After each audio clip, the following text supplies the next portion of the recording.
So Myntri Rangbah ke jela ukon rat ki sangma lo peliang sngobha ya ka jing pelat ya ka Women Reservation Bill ban mangker pang lai pulai nak shispa ki shuki ha ka dorba lok sabha bat ki yeng dorba thawan ki jela da ka bo ong ba kane ka long ka lenti ba kraw sha ka jing pen ko bor ki ken thai ha kari.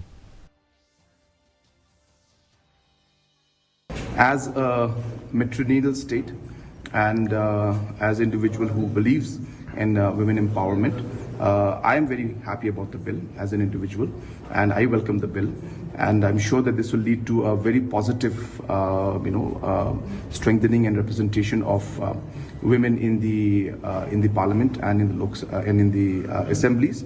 And of course, as a state also, it's something that I'm sure that the state as a whole will be also acceptable, because it's one of the few states in the country that believes in socially empowering women by means of having a matrilineal. It's a part of our culture.